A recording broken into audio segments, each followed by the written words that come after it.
Hello, welcome to exam fellow. हम पढ़ रहे थे 12th क्लास की ज्योग्राफी, भारत, लोग और अर्थव्यवस्था। इसका हमारा टॉपिक चल रहा था मानव बस्तियाँ। तो मानव बस्तियों में पहले वाले पार्ट के अंदर हमने पढ़ा, इससे पहले जो वीडियो है वो आप प्लेलिस्ट में जाके देख सकते हैं, इसका फर्स्ट पार्ट है।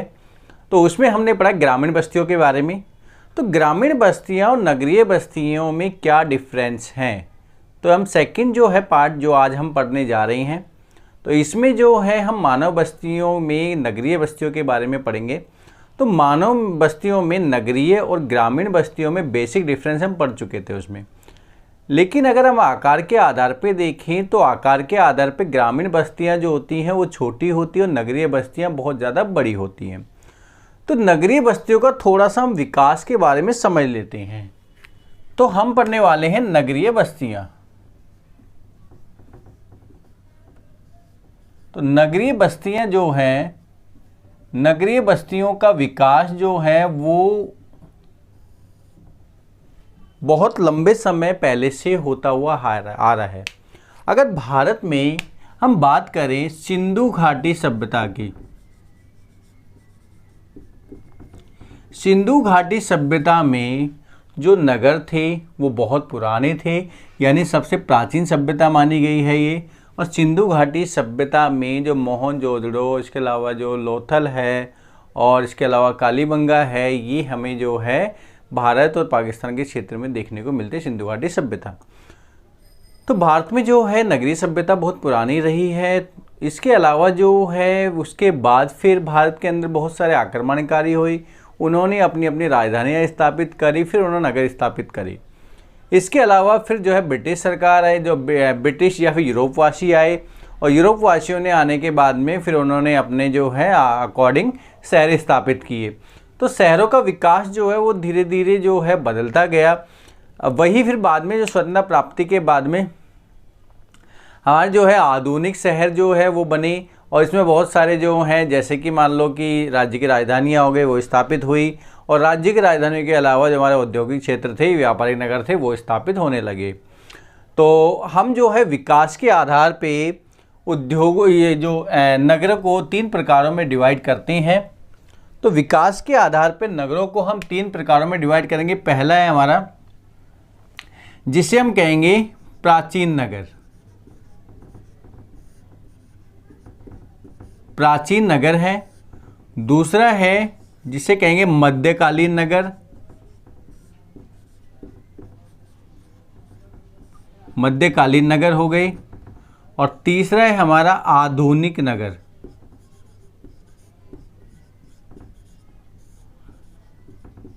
इन तीनों में क्या अंतर है ये हम समझ लेते हैं।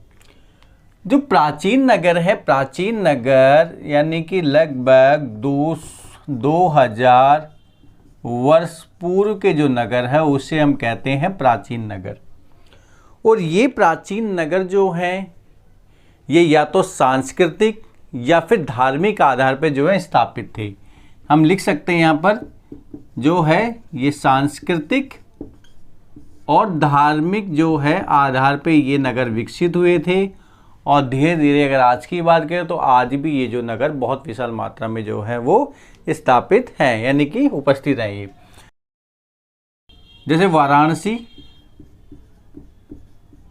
वाराणसी हो गया। पटना है, जिसे जो है पहले पाटलिपुत्र कहते थे।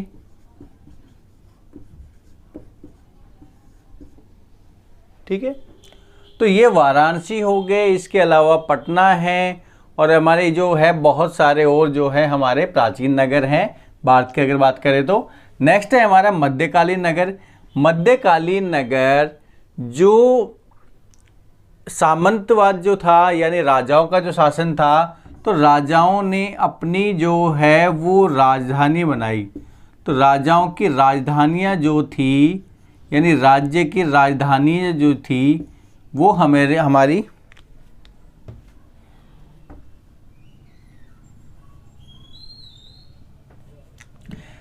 राजधानियाँ थी,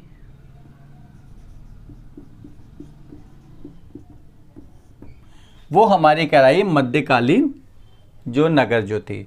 तो मध्यकालीन नगर के अंदर जैसे कि हो गया हमारा आगरा, ठीक है। इसके अलावा जयपुर,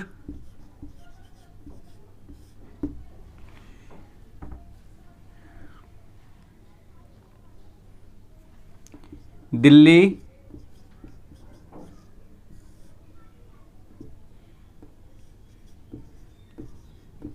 उदयपुर,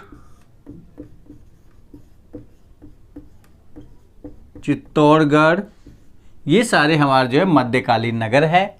नेक्स्ट अगर बात करें आधुनिक नगर, तो आधुनिक नगर वो नगर थे जो यूरोप वासियों ने जो है स्थापित करी, और या फिर जो है भारत के जो आज़ादी के बाद में बहुत सारे नगर और स्थापित हुए, तो उसे हम कह सकते हैं आधुनिक नगर। आधुनिक नगर के अंदर जो कि अंग्रेज़ों ने या फिर जो है यूरोप वासियों ने स्थापित करे, तो समुद्र के आसपास के जो किनारे के क्षेत्र थे वो, जैसे गोवा हो गया, दमन है, कोलकाता है, ये जो है, इसके अलावा मद्रास, ये सारे नगर जो हैं ब्रिटिश वासियों ने स्थापित किए, या फिर मतलब जो है यूरोप वासियों ने स्थापित किए। स्वतंत्रता प्राप्ति के बाद में कुछ नगर और स्थापित हुए, यानी कि राज्य की राजधानियों के रूप में। जैसे बात करें चंडीगढ़, चंडीगढ़ हुआ। इसके अलावा दिल्ली को और ज़्यादा विकसित किया गया, दिल्ली विकसित हुई। और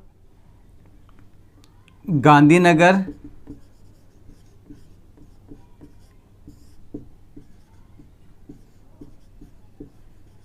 दिसपुर, इसके अलावा राज्य की बहुत सारी राजधानियाँ जो कि स्थापित हुई।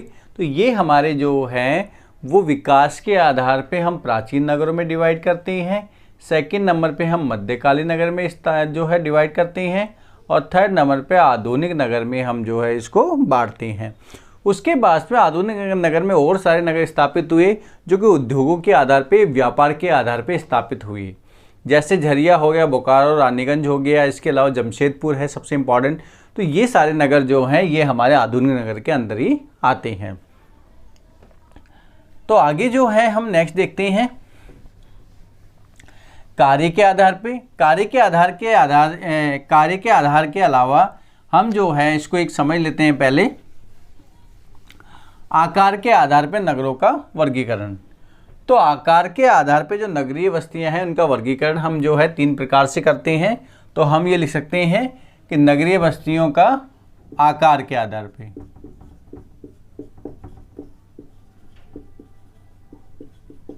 तो आकार के आधार पे इसका वर्गीकरण देख लेते हैं। तो आकार के आधार पे वर्गीकरण को 3 प्रकार में डिवाइड किया गया है। पहला है हमारा जिसे हम कहते हैं नगर, दूसरा है महानगर, और तीसरा है मेगा नगर कहेंगे या मेगा सिटी कहते हैं इसको। नगर जो हैं वो होते हैं जहां पर जनसंख्या 1 लाख से अधिक, 1 लाख से अधिक अगर जनसंख्या है तो नगर कहलाएंगे। महानगर वो होंगे जहां पर 1 लाख से 10 लाख तक जो है जनसंख्या होगी, वो हमारे होंगे महानगर। और 10 लाख से अधिक जो है अधिक जनसंख्या वाले नगर होंगे, उन्हें कहेंगे हम मेगा नगर। तो नगर जो हैं ये हमारे छोटे होते हैं, और हमारे मेगा नगर सबसे बड़े नगर कहलाते हैं। और मेगा नगरों की संख्या जो है वो 6 है। और इसमें जो है सबसे इम्पॉर्टेंट है पहला हमारा बृहत मुंबई, ये सबसे ज़्यादा इम्पॉर्टेंट है। उसके बाद बात करें दिल्ली, कोलकाता, चेन्नई, चेन्नई के अलावा बेंगलोर और हैदराबाद।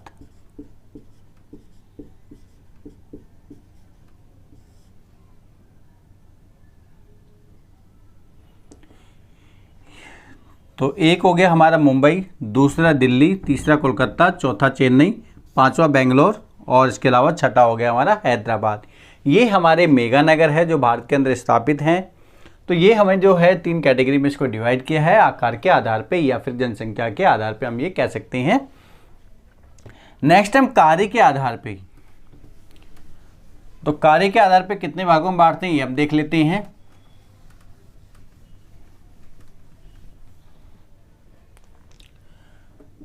तो यहां हम लिखते हैं प्रकार्य के आधार पे। प्रकार्य के आधार पे नगरों को कितने भागों में डिवाइड किया जाता है।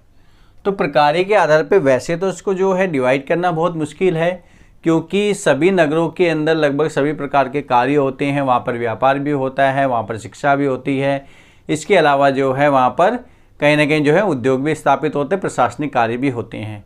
पर फिर भी जो है इनको स्पेशल कार्य के आधार पे अलग अलग भागों में बांटा गया है। पहले अगर बात करें तो है हमारा प्रशासनिक नगर।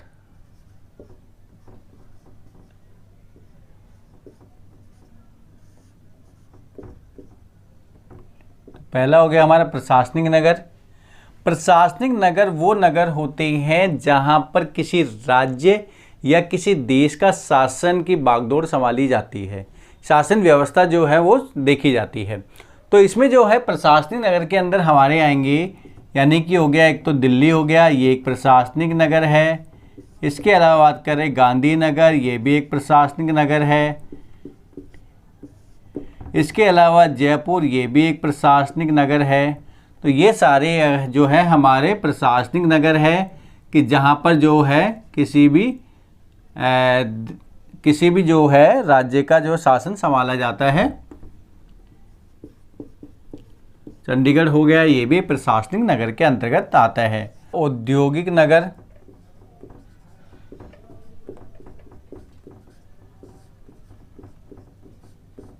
औद्योगिक नगर जो है जहां पर उद्योग स्थापित किए गए हैं, जैसे जमशेदपुर, जहां पर उद्योग स्थापित किए गए हैं। इसके अलावा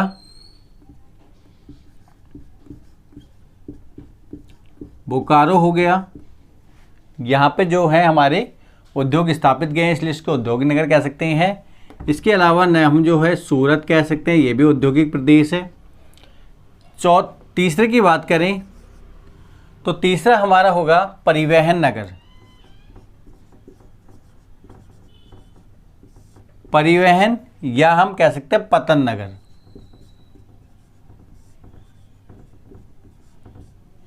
जहां से अंतर्राष्ट्रीय व्यापार किया जाता है, वस्तुओं का आदान प्रदान होता है, यानी आयात निर्यात होता है। वो जो है हमारे बंदरगाह के द्वारा आदान प्रदान होता है वस्तुओं का, यानी कि वस्तुओं का आयात निर्यात होता है अधिकांश। तो इसलिए इसको जो है पतन नगर कहा जाता है। तो पतन नगर की बात करें तो इसमें जो है हमारा कांडला, इसके अलावा विशाखापट्टनम,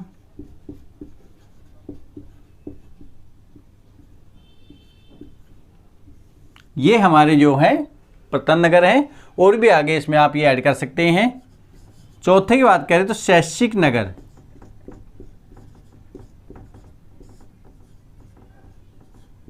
जहाँ शिक्षक कोई संस्था होती है, जहाँ कोई यूनिवर्सिटी, कोई आईआईटी या अदरवाइज कोई अगर मान लो वहाँ पर कोई शिक्षा का और कोई संस्थान है, तो वो हमारे कहलाएंगे शैक्षिक जो है नगर। इसमें हो गया एक तो हमारा रुड़की, इलाहाबाद, अलीगढ़, ये जो है हमारे शैक्षिक नगर हैं। इसके अलावा पांचवा है हमारा प्रशासनिक हो गया, औद्योगिक हो गया, परिवहन हो गया, शैक्षिक नगर हो गई और वाणिज्य नगर।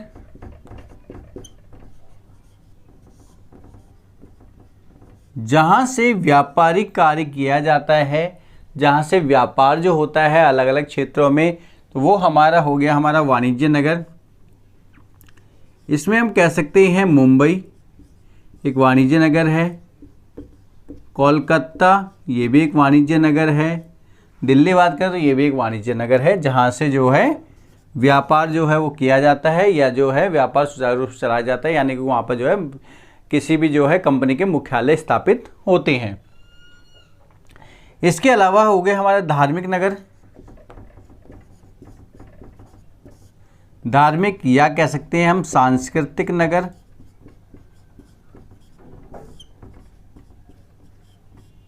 जहाँ पर कोई धार्मिक जो है संस्था होती है या कोई सांस्कृतिक रूप से जो होते हैं लोग वहाँ बसे होते हैं। जैसे अगर बात करें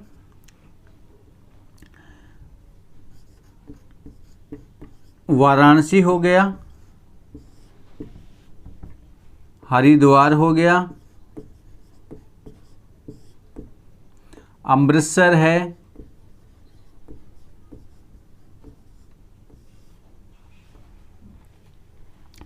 अजमेर,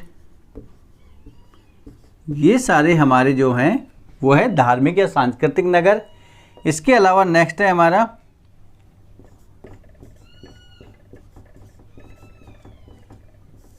गैरिसन या हो गया छावनी नगर।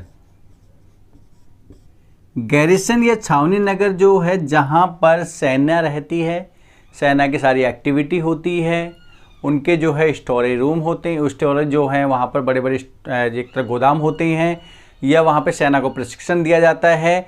इसके अलावा सेना की जो भी कार्यवाही होती है वो सारी वहाँ पर होती है। इसे हम कहते हैं गैरिसन नगर या छावनी नगर। जैसे हम कह सकते हैं अंबाला, जालंधर,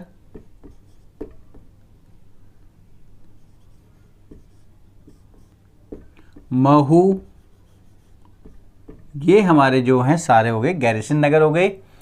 इसके अलावा नेक्स्ट हो गए हमारे,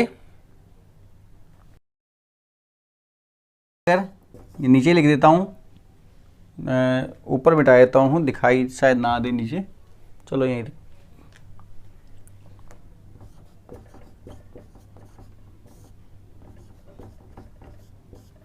पर्यटन नगर हो गए, जहाँ पर पर्यटक जाते हैं, ठीक है, मनोरंजन के लिए, घूमने के लिए। वो सारे जो हैं क्षेत्र धीरे धीरे डेवलप हो जाते हैं नगर के रूप में, तो वो हो गए हमारे पर्यटन नगर। पर्यटन नगर में हो गया हमारा एक तो शिमला,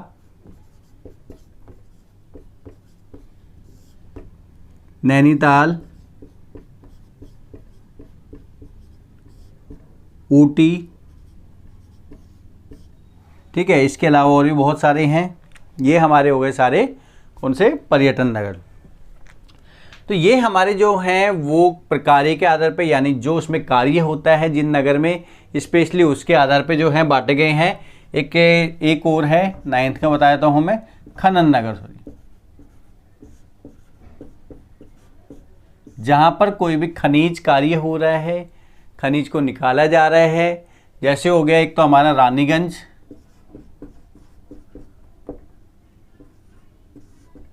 झरिया हो गया, सिंह भूमि है,